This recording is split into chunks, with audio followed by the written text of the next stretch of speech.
আসসালামু আলাইকুম international news বাংলায় আপনাদের স্বাগতম। শুরুতে থাকছে শিরোনাম। শিশুদের অনলাইন নিরাপত্তায় যুক্তরাজ্যের কড়া পদক্ষেপ।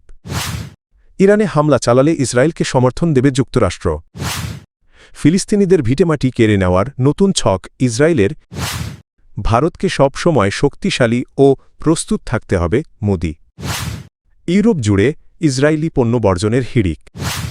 যুক্তরাজ্যের প্রধানমন্ত্রী কিয়ার স্টারমার শিশুদের অনলাইন নিরাপত্তা জোরদার করতে কৃত্রিম বুদ্ধিমত্তা এআই চ্যাটবটের ওপর কঠোর বিধিনিষেধ আরোপের ঘোষণা দিয়েছেন। সোমবার 15 ফেব্রুয়ারি ডাউনিং স্ট্রিট থেকে দেওয়া এক ঘোষণায় জানানো হয় শিশুদের জন্য ক্ষতিকর এবং এআই এর মাধ্যমে তৈরি অবৈধ কন্টেন্ট ঠেকাতে সরকার দ্রুত ও কার্যকর ব্যবস্থা নিতে যাচ্ছে।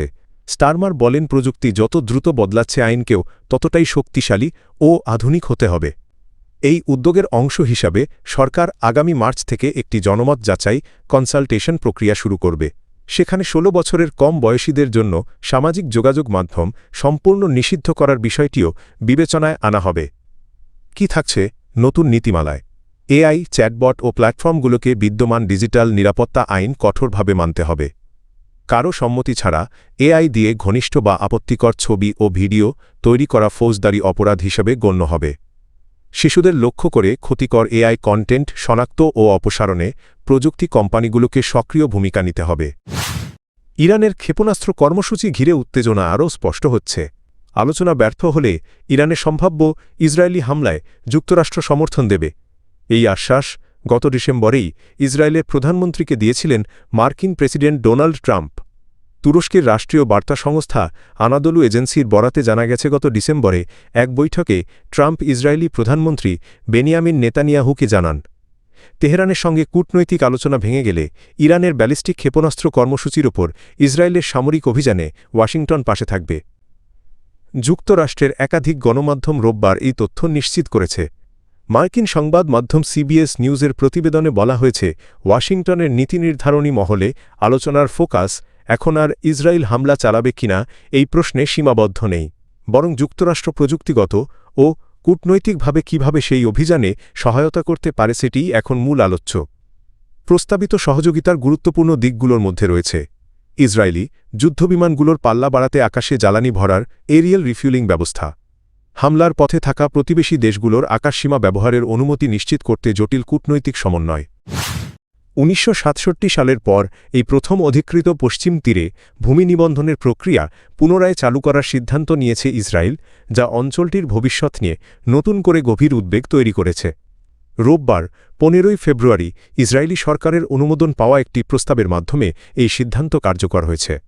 প্রস্তাবটি উত্থাপন করেন দেশটির কট্টরপন্থী অর্থমন্ত্রী বেজালেল স্মোট্রিচ, বিচারমন্ত্রী ইয়ারিভ লেভিন এবং প্রতিরক্ষামন্ত্রী ইসরায়েল কাৎজ। কেন এই সিদ্ধান্ত বিতর্কিত? ইসরায়েলি ও আন্তর্জাতিক মানবাধিকার সংস্থাগুলোর মতেই ভূমি নিবন্ধন প্রক্রিয়া নিছক প্রশাসনিক পদক্ষেপ নয়, বরং এটি ফিলিস্তিনিদের পৈতৃক ভূমি থেকে উচ্ছেদ এবং ধাপে ধাপে পশ্চিম তীরকে ইসরায়েলের সঙ্গে আনুষ্ঠানিকভাবে সংযুক্ত ডেফ্যাক্টো অ্যানেক্সেশন করার একটি সুপরিকল্পিত কৌশল। 1984 সাল থেকে এই নিবন্ধন প্রক্রিয়া কার্যত স্থগিত ছিল। এখন তা পুনরায় চালু হলে ফিলিস্তিনিদের জন্য ভূমির মালিকানা প্রমাণ করা আরও কঠিন হয়ে পড়বে। প্রমাণ দিতে ব্যর্থ হলে জমি স্বয়ংক্রিয়ভাবে রাষ্ট্রীয় সম্পত্তি হিসেবে ঘোষণার ঝুঁকি বাড়বে। বিশ্ব পরিস্থিতির পরিবর্তনের প্রেক্ষাপটে ভারতকে সবসময় প্রস্তুত ও শক্তিশালী থাকতে হবে বলে মন্তব্য করেছেন ভারতের প্রধানমন্ত্রী নরেন্দ্র মোদি। ভারতীয় সংবাদ সংস্থা পিটিআইকে দেওয়া এক সাক্ষাৎকারে তিনি বলেন, বর্তমান বৈশ্বিক বাস্তবতায় প্রতিরক্ষা সক্ষমতা বাড়ানো ভারতের দীর্ঘমেয়াদী কৌশলের অংশ। প্রতিরক্ষা খাতে রেকর্ড বাজেট বরাদ্দ সেই কৌশলই প্রতিফলিত করে। মোদি জানান, গত এক দশকে প্রতিরক্ষা খাতে যেসব সংস্কার হয়েছে তার বাস্তব ফলাফল সাম্প্রতিক বিভিন্ন অভিযানে স্পষ্ট হয়েছে। তবে তিনি বলেন, প্রতিরক্ষা বাজেট বৃদ্ধি বা আধুনিকায়নকে কোনো একক ঘটনার সঙ্গে যুক্ত করে দেখা ঠিক নয়। 2026-27 অর্থবছরের কেন্দ্রীয় বাজেটে প্রতিরক্ষা খাতে বরাদ্দ দেওয়া হয়েছে 7,85,000 কোটি রুপি, যা আগের বছরের তুলনায় 15% বেশি। এটি সব মন্ত্রণালয়ের মধ্যে সর্বোচ্চ বরাদ্দ। প্রধানমন্ত্রী বলেন, আধুনিকায়নের জন্য 1,85,000 কোটি রুপি রাখা হয়েছে, যা গত বছরের তুলনায় 25% বেশি। 3 বাহিনীর মূলধনী ব্যয়ের জন্য বরাদ্দ প্রায় 2,20,000 কোটি রুপি। এর 75% দেশীয় প্রতিরক্ষা শিল্প থেকে সরঞ্জাম কেনার জন্য নির্ধারিত। তিনি আরও জানান এতে জাতীয় নিরাপত্তা জোরদার হওয়ার পাশাপাশি কর্মসংস্থান সৃষ্টি হবে এবং দেশীয় শিল্পভিত্তি আরও শক্তিশালী হবে। ইউরোপ জুড়ে ইসরায়েলি পণ্য বর্জনের আন্দোলন ক্রমেই তীব্র হচ্ছে এবং এটি এখন আর কেবল কর্মী বা অ্যাক্টিভিস্ট পর্যায়ের মধ্যে সীমাবদ্ধ নেই।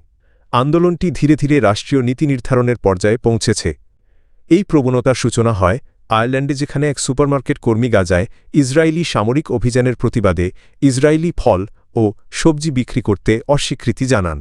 শুরুতে তাকে সাময়িক বরখাস্ত করা হলেও ট্রেড ইউনিয়ন ও জনসমর্থনের চাপে কর্তৃপক্ষ তাকে পুনর্বহাল করতে বাধ্য হয়।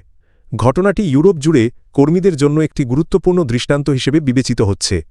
এরপর আয়ারল্যান্ড, যুক্তরাজ্য ও নরওয়ের ট্রেড ইউনিয়নগুলো প্রস্তাব পাশ করে জানায় নৈতিক অবস্থানের কারণে কোনো কর্মীকে ইসরায়েলি পণ্য বিক্রি বা পরিবহনে বাধ্য করা যাবে না। একই সঙ্গে যুক্তরাজ্যের কো-অপারেটিভ এবং ইতালির কো-অপ অ্যালেঞ্জা ৩.০ মতো বড় রিটেইল চেইন গাজা যুদ্ধের প্রতিবাদে তাদের শেলফ থেকে কিছু ইসরায়েলি পণ্য সরিয়ে নেয়। অ্যাক্টিভিস্টরা এই আন্দোলনকে ১৯৮৪ সালের আয়ারল্যান্ডের ডান স্টোর্স আন্দোলনের সঙ্গে তুলনা করছেন, যা শেষ পর্যন্ত দক্ষিণ আফ্রিকার বিরুদ্ধে বাণিজ্য নিষেধাজ্ঞার পথ তৈরি করেছিল। রাষ্ট্রীয় পর্যায়েও এর প্রভাব পড়ছে। স্পেন ও স্লোভেনিয়া অধিকৃত পশ্চিম তীরের ইসরায়েলি বসতি থেকে আসা পণ্যের ওপর নিষেধাজ্ঞা আরোপ করেছে। স্লোভেনিয়ায় এই আইন ২০২৫ সালের আগস্ট থেকে এবং স্পেনে ২০২৬ সালের শুরু থেকে কার্যকর হবে।